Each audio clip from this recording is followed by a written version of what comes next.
What is up, guys? This is Rigoletto here with day 4, and following along with the theme from yesterday from the day 3 video, I wanted to go over a couple of things that I thought would be helpful for those that are content creators making art for YouTube, thumbnails, poster art. I have some little tricks that I use. They may not be as great as, like, if you're a Photoshop artist or anything like that, then I definitely want to say beforehand that these are, I would call these intermediate type of programs and apps that I use for making art. This is one of the first programs I want to show you here. I'm sorry I'm not doing this through screen share or anything like that, but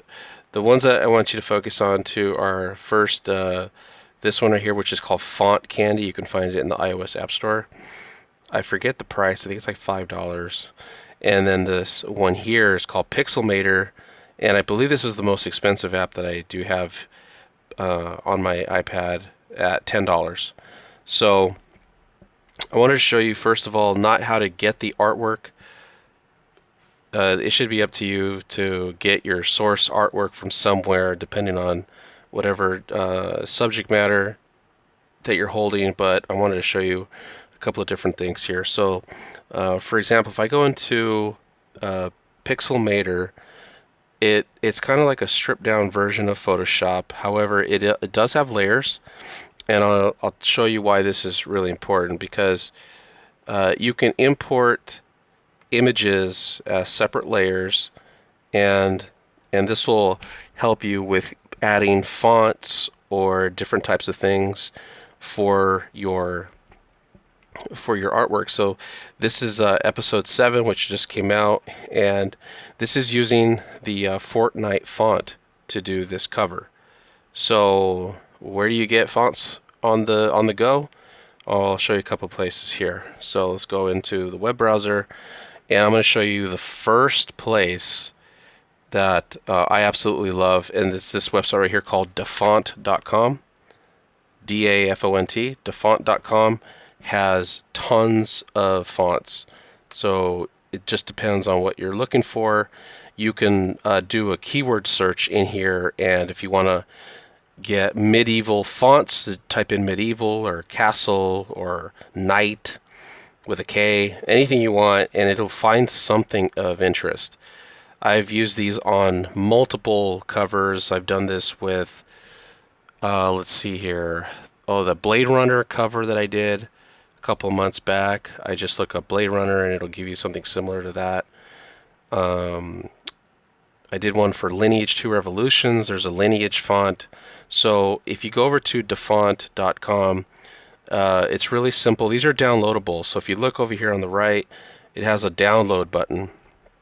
Now I'm going to show you how I use this. So if you go into Font Candy, what Font Candy does is, let's see here. Let's use this one for example. Now this one has already been imaged, so I don't know if I'll have the ability to change this font because it's now part of the image. But what you can do is when you download a font from Dafont.com, if you have Font Candy installed on your iPad, then you'll be able to, it'll automatically download into Font Candy. And so let's say right here, I'll just put in hello, hit the checkbox, and now you have your font. Now here's the cool part. Look how easy it is.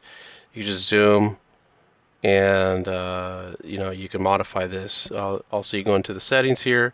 You can put a shadow on it to make it stand out, make it pop. Character spacing is something that I use a lot. Give it a little bit of character, tighten that up a little bit. You could even hit a curve if you want to. Line spacing is if you have two lines of text, then it'll change the spacing, and of course the size and other things. But you can also do the zoom on that too. So let's say you want to choose your font now. So I have some that I just downloaded in here. Here's like the Blade Runner one. So if you hit Blade Runner, it's going to look like the Blade Runner font. And it's a simple, there's some guide, I don't know if you can see the guides on there, but you can use those to help you center your artwork, make sure that they're right in the middle of the page.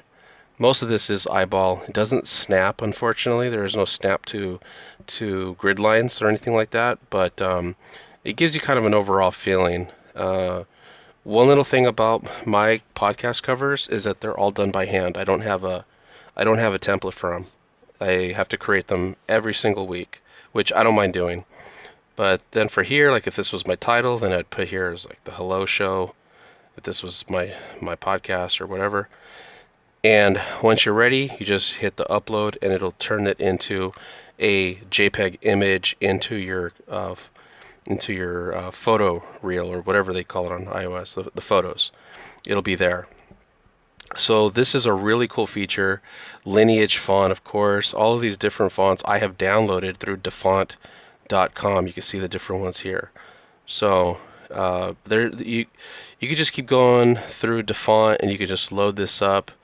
This iPad I use is specifically just for the show, so I don't care how much I use as far as data goes, or anything for the iPad. I want this iPad to be a workhorse and something that I can rely on for making shows. Here is a Twitch logo here as well. I mean, just think of all the different things that you can do and how quickly you can make these. One of the keys for me is to putting out content is you got to be quick.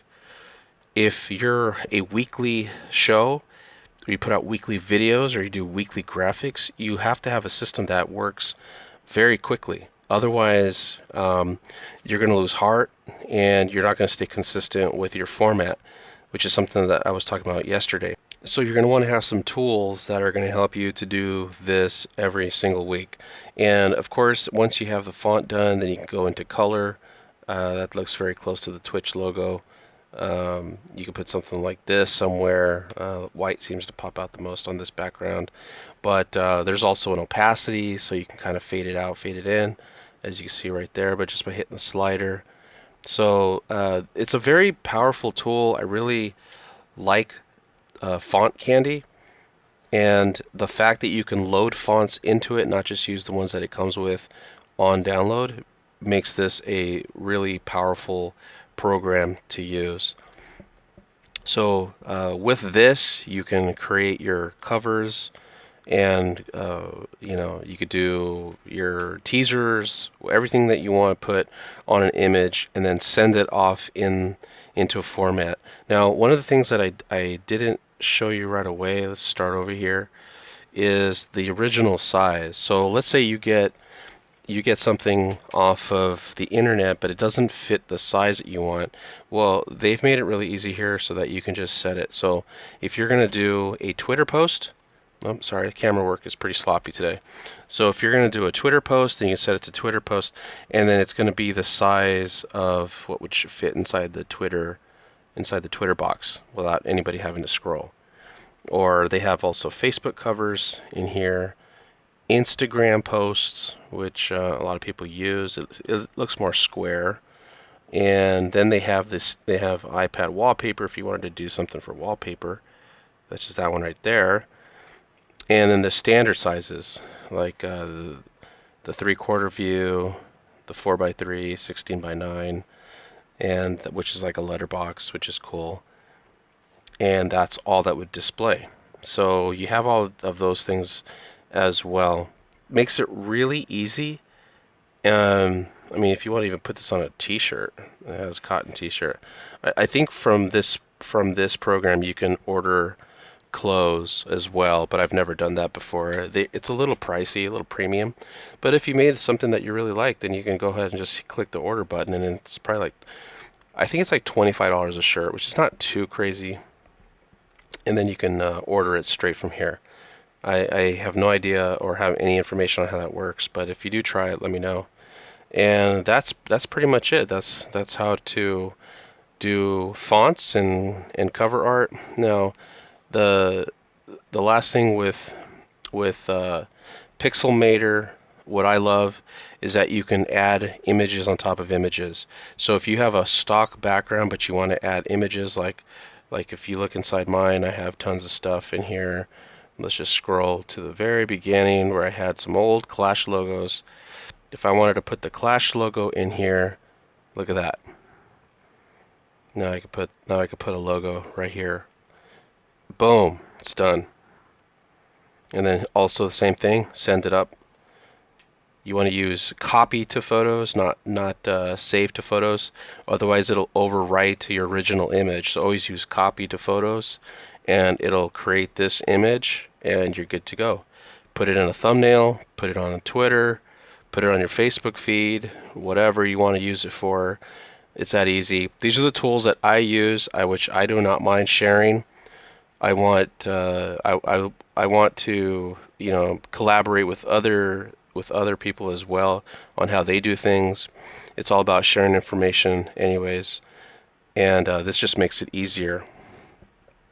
So that's what we have. Oh, it looks like we have a Fortress Siege coming up for Lineage, so I have to go. That must be my calling. See you guys tomorrow.